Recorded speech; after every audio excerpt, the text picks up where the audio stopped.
আমি অসীম আচার্য। আমার channel like comment করবেন।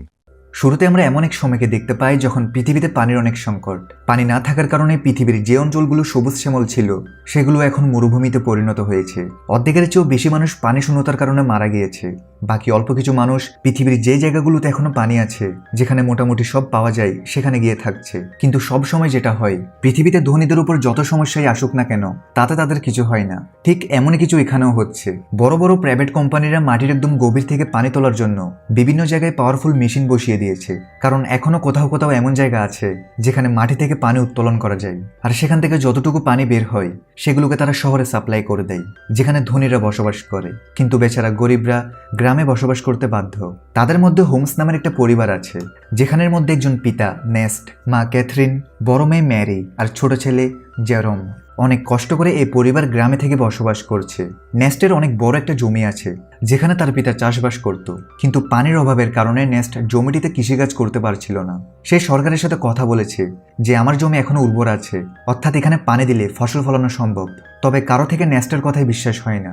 তাই নেস্ট নিজেই জমি খনন করতে থাকে, এই আশায় যে এখান থেকে ভাগ্যক্রমে কোনো পানি বের হলে সে আবার চাষবাস করতে পারবে এবং সেই ফসলগুলো বিক্রি করে পানির অভাবকে নিজের পরিবারের জন্য পূরণ করতে পারবে। একদিন নেস্টের জমিতে, যেখানে সে পানি বের করার জন্য মেশিন লাগিয়েছিল, সেখানে দুজন চোর চলে আসে, যারা সেই মেশিনটাকে চুরি করতে এসেছে। নেস্ট এটা জানতে পেরে সে দ্রুত তার গান নিয়ে সেখানে পৌঁছায়। আর চোররা যখনই জানতে পারে নেস্ট এখানে এসে গিয়েছে, তখন তারা বাহানা করে যে আমরা তো অনেক দূর থেকে এসেছি, আমাদের একটু পানি দিলে অনেক উপকৃত হতাম। এটা বলেই সে চোর তার কাছে থাকা গান বের করে যেন সে নেস্টকে গুলি করতে পারে। কিন্তু নেস্ট এমন চোরদের সাথে প্রতিদিন মোকাবেলা করত, তাই সে দ্রুত চোরটি শুট করার আগেই তাকে গুলি করে মেরে ফেলে। নেস্ট তার মেশিন চেক করতে আসে, তখন বেচারা জানতে পারে এখান থেকে যে অল্প পানি বের হতো সেগুলো এখন শেষ হয়ে গিয়েছে।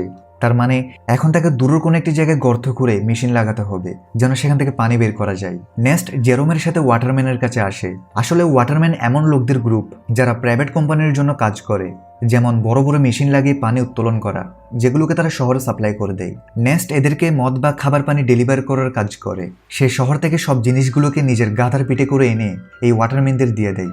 এই ওয়াটারম্যানদের মধ্যে ম্যাক্স নামের এক লোক রয়েছে, যার সাথে নেস্টের ভালো সম্পর্ক রয়েছে। নেস্ট ম্যাক্সকে বলে, দেখো ভাই, তুমি এখানে বড় বড় মেশিন লাগিয়েছো, এখান থেকে কিছুটা দূরে আমার জমি রয়েছে যেখানে কিছুটা পানি বের হতো, কিন্তু তোমার এখানে বড় মেশিন বসানোর ফলে যে অল্প পানিগুলো আমার জমি পেত সেগুলো এখন বন্ধ হয়ে গিয়েছে। তুমি কি তোমার এই মেশিনের লাইন অন্য জায়গায় নিতে পারবে? ম্যাক্স বলে, এটা তো আমার কাজ না, তুমি কথা বলতে চাইলে আমাদের বসের সাথে বলতে পারো। নেস্ট জানতো বস তো তার কথা শুনবে না, তাই সে মন খারাপ করে জেরোমের সাথে ঘরে ফিরতে থাকে। কিন্তু কারো ভাগ্য যখন খারাপ হয়, তখন তার সাথে খারাপ কিছু হতে সময় লাগে না। এমনই নেস্টের সাথে হয়। আসার সময় তার গাধার পা একটা পাথরের সাথে বাড়ি খাওয়ার কারণে গাধাটি নিচে পড়ে যায়, যার কারণে তার একটি পা ভেঙে যায়। বেচারা গাধা পিপাসার কারণে এমনিতেও কষ্ট পাচ্ছে, আর এখন তো একটা পাও ভেঙে গেছে। তাই তার কষ্ট কমানোর জন্য নেস্ট তাকে সেখানেই মেরে ফেলে। নেস্টেরও কোনো উপায় ছিল না। এরপর সে একটি নিলাম ঘরে আসে, যেখানে পুরনো রোবটকে রিপেয়ার করে বিক্রি করা হয়। নেস্টও এমন একটা রোবটকে কিনতে এসেছিল যেন সে সামনে থেকে ডেলিভারির কাজগুলো করতে পারে। এখানে নিলামের মধ্যে ফ্ল্যাম নামের এক ছেলে রোবটের জন্য বিট করতে আসে, কিন্তু শেষ পর্যন্ত নেস্ট সেই রোবটটা পেয়ে যায়, যেটাতে নেস্ট আর জেরোম অনেক খুশি ছিল যে যাক, কোনো কাজের একটা জিনিস হাতে এসেছে। এরপর তারা হসপিটালে আসে, যেখানে ক্যাথরিন থাকে, যে কিনা কিছু সময় আগে একটা দুর্ঘটনার শিকার হয়েছিল, যার কারণে সে হাঁটতে পারছিল না। তাই হসপিটালে ওয়্যারের সাহায্যে ক্যাথরিনকে রাখা হয়েছে। ওয়্যার মানে যেগুলো ক্যাথরিনকে হাঁটতে সাহায্য করে। এখন যেহেতু নেস্টের কাছে এত টাকা নেই যে সে ওয়্যার টেকনোলজি ঘরে নিয়ে আসে, তাই সে এবং তার পরিবারের সবাই ক্যাথরিনকে হসপিটালে দেখতে আসে। এখন হসপিটাল থেকে বের হয়ে নেস্টারের সাথে দেখা হয় রবি নামের এক ছেলের, যে নেস্টের ভালো বন্ধু ছিল। রবির থাকার কোনো ঘর ছিল না, সাথে সে মানসিকভাবে দুর্বল। তাই নেস্ট তার কাছে যেটুকু পানি ছিল সে রবি আর তার পরিবারকে সেগুলো দিয়ে দেয়, কারণ যদিও তার কাছে পানির অনেক অভাব, কিন্তু তার মন অনেক বড় ছিল। এখন নেস্ট সেখান থেকে যখনই ঘরে ফিরে আসে, তখন তার কাছে ফ্ল্যাম পৌঁছায় আর বলে, তোমার রোবটটা আমাকে একটু দাও, আমার কিছু গুরুত্বপূর্ণ কাজ আছে। তবে নেস্ট জানতো ফ্ল্যাম একটা বদমাশ ছেলে, সে রোবট ফিরিয়ে দেওয়ার সময় অনেক নাটক করবে। তাই নেস্ট রোবট দিতে সাফ মানা করে দেয়। সাথে এখানে বলে দিই ফ্ল্যামের সাথে নেস্টের মেয়ে ম্যারির চক্কর চলছে। নেস্ট অনেকবার ম্যারিকে বোঝায় যে সে যেন ফ্ল্যাম থেকে দূরে থাকে, সে ভালো ছেলে না। কিন্তু ম্যারি জীবনে কোনো ছেঁকা না খাওয়ার কারণে সে নেস্টের কথায় রাজি হয় না, বরং সে ফ্ল্যামের কারণে তার পিতাকে ঘৃণা করে। এখন মা বাবার কথা না শোনার কারণে ম্যারির সাথে খারাপ কিছু ঘটতে চলেছে কিনা তা আমরা সামনে জানতে পারবো। এর পরের দিন নেস্ট আরেকটি জায়গায় গর্ত খুঁড়ছিল যেন সে সেখান থেকে পানি পায়, কিন্তু বড় মেশিনের পাইপলাইনের কারণে আশেপাশের সব এলাকা শুকিয়ে রয়েছে। তাই নেস্ট এখানেও নিরাশ হয়। নেস্ট গর্ত খোঁড়ার সময় সে জেরোমের সাথে কথা বলছিল। সে বলে, আমি যখন শহরে গিয়েছিলাম তখন সেখানে আমি একটা মেয়েকে দেখেছিলাম, যার চুল তো ছোট কিন্তু দেখতে খুব সুন্দর। এখন তুমি বড় হয়ে গিয়েছো, তুমি বলে তার সাথে তোমার ফিক্স করিয়ে দিই। না জানি এমন অবস্থায় আমরা আর কতদিন বেঁচে থাকতে পারবো, তাই আমাদের কাছে যত সময় আছে সেগুলোকে আমাদের ভালোভাবে কাটানো উচিত। আর এইভাবে নেস্ট আর তার ছেলে কথাবার্তি বলে ভালো সময় কাটায়। এরপর নেস্ট যখনই ঘরে আসে তখন ম্যারি বলে, আমার টাকা চাই বাবা, আমি ফ্লেমের সাথে যাচ্ছি, আমার এখানে দম বন্ধ হয়ে যাচ্ছে। নেস্ট বলে, দম বন্ধ হয়ে যাচ্ছে মানে? আমি ছোটকাল থেকে তোমাকে লালন পালন করেছি, তোমাকে সব দেওয়ার চেষ্টা করেছি, তবুও তুমি এমন কথা বলছো? কিন্তু ম্যারি তো উপর থেকে জবাব দেয়। সে বলে, আমার এখানে বাস করছি না, বরং সার্ভাইভ করছি, আমি এমন জীবন চাই না। নেস্টের লাখ বোঝানোর পরও যখন ম্যারি মানে না, তখন নেস্ট ম্যারিকে একটা রুমে বন্ধ করে জানালাতে প্যারেক মেরে দেয়, যেন সে ফ্লেমের সাথে দেখা করতে না পারে। যার পরে নেস্ট যখনই সাপ্লাই দেওয়ার জন্য শহরে যাচ্ছিল তখনই সে জানতে পারে তাদের গ্যারেজ থেকে রোবট গায়েব। এটা দেখে তার অবস্থা খারাপ হয়ে যায়, সে টেনশন করতে থাকে। সে বুঝতে পারে এই কাজটা ফ্লেম ছাড়া আর কেউ করতে পারে না, তাই সে সেখান থেকে দ্রুত ওয়াটারম্যানের কাছে আসে, যেন তাদের জিজ্ঞাসা করতে পারে যে ফ্লেম এখানে এসেছে কিনা। কিন্তু সে সেখানে আসতেই ম্যাক্স আর বাকি ওয়াটারম্যানরা মিলে তার উপর আক্রমণ করে দেয়, আর সবাই মিলে তাকে মারধর করতে থাকে। তাদের কথা অনুযায়ী তুমি আমাদের সাপ্লাই চুরি করেছো, যেটা আমাদের কষ্ট অর্জিত ছিল, সেটা হয়তো তুমি অন্য কোথাও বিক্রি করে দিয়েছো। নেস্ট বলে, আর এটা কি বলছো তুমি? আমি তো নিজে জিজ্ঞেস করতে এসেছি যে ফ্লেম আমার রোবট এখানে নিয়ে এসেছে কিনা, কিন্তু উল্টো তোমরা আমাকেই মারছো।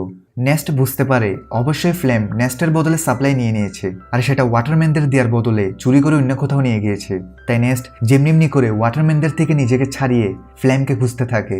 আর বেশ কিছুক্ষণ খোঁজার পর সে ফ্লেমকে পেয়ে যায়, এবং নেস্টের সন্দেহ সঠিক ছিল, ফ্লেমই সাপ্লাই চুরি করেছে, আর সেটা সে আরামে খাচ্ছিল। তাই নেস্ট গান পয়েন্ট করে ফ্লেমকে ভয় লাগায় আর তাকে ওয়াটারম্যানের কাছে নিয়ে যেতে থাকে, এটা বলার জন্য যে সাপ্লাই আমি নয় বরং ফ্লেম চুরি করেছে।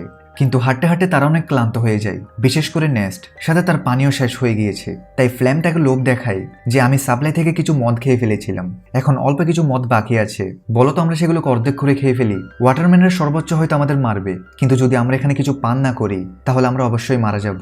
এটাতে নেস্ট রাজি হয়, কিন্তু যখনই সে ফ্লেমকে রশি থেকে মুক্ত করে তখন ফ্লেম তাকেই হামলা করে বসে। বেচারা নেস্ট আগে থেকে অনেক তৃষ্ণার্ত ছিল, আর এখন মার খাওয়ার কারণে তার অনেক রক্তক্ষরণ হতে থাকে। এরপরে ফ্লেম জোর করে সব মদগুলোকে নেস্টের মুখে ঢেলে দেয়, যেন ওয়াটারম্যান যখন তাকে দেখবে তখন তাদের বিশ্বাস হয়ে যায় যে নেস্টই সাপ্লাই চুরি করেছে, আর সেই তাদের মদ খেয়ে ফেলেছে। এছাড়াও ফ্লেম নেস্টকে মেরে মেরে রোবটের সাথেই বেঁধে দেয়, যেন সবাই বুঝতে পারে রোবট আউট অফ কন্ট্রোল হয়ে নেস্টকে আক্রমণ করেছে, যার ফলে তার মৃত্যু হয়ে যায়। আর এটাই হয়, বেচারা নেস্ট মারা যায়। আর সবার থেকে লাগছিল রোবটই নেস্টের প্রাণ নিয়েছে। এরপর দেখা যায় জেরোম তার পিতাকে হারানোর পর মন খারাপ করে বসে থাকে। সে সব রাগ রোবটের উপর ঢেলে সেটাকে ভাঙার চেষ্টা করে, কারণ সে বিশ্বাস করছে রোবটই তার পিতার প্রাণ নিয়েছে। তখন ফ্লেম জেরোমকে এসে বলে, রোবট ভেঙে কি লাভ, এটা সামনে গিয়ে আমাদেরই কাজে আসবে, তাই এটাকে ভাঙিও না, চিন্তা করো না, আমি আছি তো, আমি তোমার পরিবারকে সামলাবো, তোমার ও ম্যারির ভালো খেয়াল রাখবো। এরপর দেখা যায় ফ্লেম ম্যাক্সের কাছে আসে আর বলে, আমি একটা পাইপের লাইন চাই, যেন এটার সাহায্যে আমি নেস্টের জমিতে চাষ করতে পারি।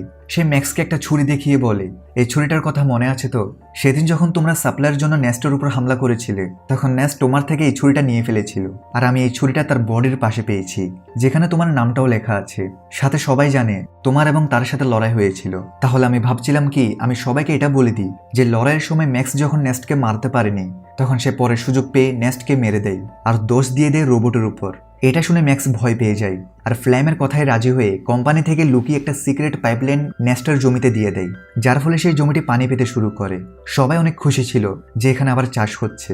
ফ্লেম প্রতিদিন লাঙ্গল চালায় যেন ফসল ফলাতে পারে, আর দেখতে দেখতে তার পরিশ্রমেরও ফল পাওয়া যায়, অর্থাৎ ক্ষেতের সব দিকে ফসল ফলতে শুরু করে, যেগুলো দেখে জেরোম আর বাকির অনেক খুশি ছিল।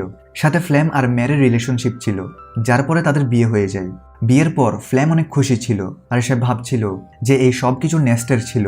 আজ যদি সে বেঁচে থাকতো তাহলে না তো তার সাথে ম্যারির বিয়ে হতো আর না তো সে এই জমি পেত। নেস্টের মারা যাওয়ার পর সে সব কিছু নিজের করে নিয়েছে। কিছুদিন পর দেখা যায় ব্যাংক থেকে কিছু কর্মচারী আসে, যাদের কথা শুনে ফ্লেমের পায়ের তলার মাটি সরে যায়। ব্যাংকের কর্মচারীরা বলে যে জমিতে তোমার ফসল ফলেছে সেই জমিটাকে নেস্ট বন্ধক রেখেছিল, সেটা তো তোমার না, তাই এই জমিটা ব্যাংকের হলো, আর এখানে যে ফসল ফলেছে সেটাও ব্যাংকের কাছে যাবে। ফ্লেম বলে, না, এই কথাটা তোমাদের ফসল ফলার আগে বলা উচিত ছিল, তুমি যদি প্রথমে বলে দিতে তাহলে আমি আরেকটি জমি দেখে নিতাম, কিন্তু ব্যাংকের কর্মকর্তারা তার কথা শোনে না আর বলে 1 সপ্তাহের ভেতর টাকা দিতে না পারলে এই জমিটাকে তুমি ভুলে যাও। এটা বলে তারা চলে যায়। ফ্ল্যাম অনেক চিন্তিত হয়ে পড়ে যে নেস্টো আমাকে বোকা বানিয়ে দিয়েছে, ভিখারি কোথাকার, জমিন পর্যন্ত বন্ধক রেখেছে, এখন টাকা কোথা থেকে আসবে। ফ্ল্যাম একটা পথ খুঁজে পায়, তা হচ্ছে তাদের রোবটকে বিক্রি করে দেওয়া। আর সে সেটাই করে। সে নেস্টের রোবটটিকে গাড়িতে তোলে আর জেরোমকে বলে আমি রোবটকে বিক্রি করতে যাচ্ছি, যেন এখান থেকে পাওয়া টাকাগুলো দিয়ে আমি ব্যাংকের ঋণ পরিশোধ করতে পারি। তবে ফ্ল্যাম তো কোনো ভালো ছেলে ছিল না। সে রবির কাছে আসে আর তাকে বলে তুমি আমার সাথে আসো, আমি তোমার জন্য খাবার পানির ব্যবস্থা করছি। এটা শুনে বেচারা রবি নিজের বাচ্চাকে নিয়ে ফ্লেমের সাথে চলে যায় আর তার স্ত্রীকে সেই জায়গায় রেখে যায়। কিন্তু ফ্লেম একটি সময় রবির বাচ্চাটাকে বেঁচে ফেলে, যেখান থেকে পাওয়া টাকাগুলো সে ব্যাংকে দিয়ে দিবে। এখন এটার খবর যখনই রবির কাছে আসে তখন সে ফ্লেমের সাথে ঝগড়া করতে থাকে। কিন্তু ফ্লেম যেখানে বাচ্চাটাকে বিক্রি করেছিল সেখানে ঝগড়া করার কোনো নিয়ম ছিল না, আর বাচ্চা বিক্রি হয়ে গিয়েছে মানে চুক্তি আর ভঙ্গ হবে না। তাই সে খারাপ লোকরা রবিকে গুলি করে মেরে ফেলে, সাথে তারা ফ্ল্যামকেও গুলি করার চেষ্টা করে, কারণ তাদের তো এতক্ষণ মনে হয়েছিল ফ্ল্যাম রবির পারমিশন নিয়েই তার বাচ্চাকে বিক্রি করেছে। ফ্ল্যাম কোনো মতে দৌড়ে সেখান থেকে প্রাণ নিয়ে বেঁচে ফিরে, সাথে সে রোবটটাকে সেখানেই ফেলে আসে, কারণ তাকে জেরোমকে তো বলতে হবে যে টাকা বাচ্চাকে বেঁচে নয় বরং রোবটকে বেঁচে এসেছে। নেস্ট এমনিতে তো ম্যারিকে ফ্লেমের সাথে যেতে মানা করেনি। যাই হোক, এরপর দেখা যায় ব্যাংকের ঋণ পরিশোধ করার পর ফ্ল্যাম জমিটা আবার পেয়ে যায়। ওদিকে রোবটটি হেঁটে হেঁটে তার আসল মালিকের কাছে যেতে থাকে, কারণ যখন সে বদমাশরা ফ্ল্যামকে শুট করছিল তখন কিছু গুলি রোবটটি থেকেও লেগে যায়, যেটাতে রোবটের ডিফল্ট সেটিং অন হয়ে যায়। আর এই জন্যই সে তার অরিজিনাল অনারের কাছে যেতে থাকে, যে কিনা শহরে থাকে। অনারের নাম হচ্ছে ক্যালভিন। সে যখনই রোবটটিকে দেখে তখন সে অবাক হয়ে যায়, যেটি কার রোবট আবার ফিরে এসেছে। রোবটের গায়ে নেস্টের নাম লেখা ছিল, তাই ক্যালভিন রেডিওর সাহায্যে নেস্টের সাথে যোগাযোগ করার চেষ্টা করে যেন সে এখানে এসে নিজের রোবটকে নিয়ে যায়। কিন্তু জেরোম যখনই রেডিওকে অন করে তখন সে অবাক হয়ে যায় যে ফ্ল্যাম তো বলেছিল সে রোবটকে বিক্রি করে দিয়েছে, এখন এই ক্যালভিন নামের লোকটা বলছে রোবট তার কাছে। তাই সে ডিসাইড করে ক্যালভিন যখন রোবট ফিরিয়ে দিতে চায় তাহলে তো ভালো, জেরোম সেটা নিজে গিয়ে নিয়ে আসবে। সেদিন জেরোম রবির ওয়াইফকে দেখতে পায়, যে কিনা রবি ও তার বাচ্চা ফিরে না আসায় হতবাক হয়ে আছে। এখন সে একটা পুতুল নিয়ে তার বাচ্চা ফিরে আসার অপেক্ষা করছে। ফ্ল্যাম এসে তাকে সেখান থেকে নিয়ে যায়। এই জিনিসটা দেখে জেরোমের সন্দেহ হয় কিছু একটা তো হয়েছে যেটা ফ্ল্যাম লুকাচ্ছে। যাই হোক, এর পর দিন সে শহরে যাওয়ার উদ্দেশ্যে বেরিয়ে পড়ে। তবে শহরের বর্ডারে তার বয়স 18 বছরের নিচে হওয়ার কারণে গার্ডরা তাকে শহরে যেতে দেয় না। তখনই সেখানে একটা মেয়ে আসে যার নাম আনা, যে কিনা এখানে গোপনে মানুষদের পাচার করার কাজ করছে। তাই সে জেরোমকে বলে আমার সাথে চলো, আমি তোমাকে শহরে পাঠাতে পারবো, সেটাও কম টাকায়। জেরোম যখনই আনাকে দেখে তখন সে অবাক হয়ে যায়, কারণ আনা হুবহু সেই রকম যেমনটা নেস্ট তাকে সেই ছোট চুলওয়ালা মেয়েটির ব্যাপারে বলেছিল, অর্থাৎ এটাই সেই মেয়ে। জেরোম তাকে নেস্টের ব্যাপারে জিজ্ঞেস করে, কিন্তু আনা তো নেস্টকে চিনে না, তাই জেরোম আর কিছু বলে না। এরপর আনা জেরোমকে শহরের দিকে যাওয়া মালবাহী গাড়িতে লুকিয়ে বসিয়ে দেয়, যেটার সাহায্যে জেরোম অবশেষে শহরে পৌঁছে যায়। এখন শহরে আসার পর সে ক্যালভিনের সাথে দেখা করে, যে কিনা তাকে তার রোবট ফিরিয়ে দেয়। রোবটের গায়ে যে গুলিগুলো লেগেছিল সেটাও ক্যালভিন রিপেয়ার করে ফেলেছে, সাথে সে রোবটের সেটিং ঠিক করে দিয়েছে। কিন্তু জেরোম যখনই রোবটকে মন দিয়ে দেখে তখন সে জানতে পারে এটাতে ক্যামেরা আছে, যেটা লেজার লাইটের মতো ভিডিও রেকর্ড করে। ভিডিওগুলো তেমন পরিষ্কার তো না, কিন্তু এটুকু পরিষ্কার ছিল যে সেটাকে দেখা যায়। তখন সেই ভিডিওগুলোতে জেরোম তার পিতা নেস্টের সাথে কাটানো মুহূর্তগুলো দেখতে থাকে। এই ভিডিওগুলোতে সেই ভিডিওটাও ছিল যখন ফ্লেম নেস্টকে মেরেছিল, যার পরে সে রোবটের সাথে তাকে বেঁধে দেয়। এখন এগুলো দেখে জেরোম প্রচন্ড অবাক হয়ে যায়। সে সত্যিটা জানতে পেরেছে যে তার পিতা কোনো অ্যাক্সিডেন্টে মারা যায়নি। জেরোম রোবটটাকে ঘরে নিয়ে আসে, কিন্তু ঘরে আসতেই সে ফ্লেমকে এটা বলে না যে সে সত্যিটা জেনে গিয়েছে, কারণ ম্যারি যদি জানতে পারে এসব কিছু ফ্লেম করেছিল তাহলে সে এগুলো সহ্য করতে পারবে না। এর উপরে সে প্রেগনেন্ট। তাই জেরোম একটা প্ল্যান করে আর ফ্লেমকে বলে আমি শুনেছি রবি তোমাকে ডাকছে। এটা শুনে ফ্লেম টেনশন করে যে রবি তো মারা গিয়েছে, এখন এটা কোন রবি ডাকছে। তাই সে জেরোমকে বলে হতে পারে সেটা অন্য কেউ। এখন প্ল্যান ফেল হতে দেখে জেরোম একটা লেটার লিখে ফ্লেমকে পাঠায়, যেন এটা পরে ফ্লেম থেকে মনে হয় এটা রবি পাঠিয়েছে। ফ্লেম দেখে রবি তাকে সেই জায়গাটা আসতে বলছে যেখানে নেস্ট মারা গিয়েছে। ফ্লেম বুঝতে পারে কিছু তো গন্ডগোল আছে, আমার থেকে সেখানে গিয়ে দেখতে হবে। তাই সে সেই জায়গাটাই যায় যেখানে সে নেস্টকে মেরেছিল। কিন্তু একটি সময় সে ভুলে গর্তে পড়ে যায়, যেখানে পড়ে যেতেই তার পা ভেঙে যায়। সে সাহায্য চাইতে থাকে, তখনই তার সামনে জেরোম আসে, যার হাতে ছিল একটি গান। তাকে তোর আগে দেখে ফ্লেম বুঝতে পারে জেরোম সব কিছু জেনে গিয়েছে, আর এই সব কিছু জেরোমের প্ল্যান ছিল।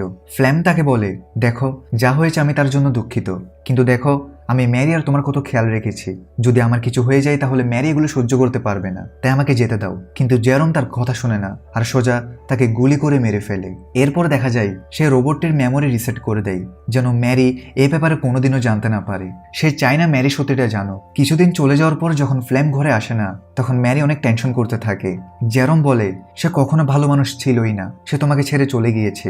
এটা শুনে ম্যারি অনেক দুঃখী হয় আর নিজের মন থেকে ফ্লেমের জন্য ভালোবাসা বের করে দেয় এবং উল্টো তাকে ঘৃণা করা শুরু করে। জেরম খুব ঠান্ডা মাথায় তার বদলা নিয়েছে। এরপর থেকে জেরম আর ম্যারি ঘর চালানো শুরু করে। এখন তো তাদের কাছে জমিও আছে, যেটাতে চাষ হওয়া ফসল বিক্রি করে তারা তাদের মাকে ঘরে নিয়ে আসবে। আর এই মিক্স ফিলিং এর সাথে এই মুভি এখানে এসে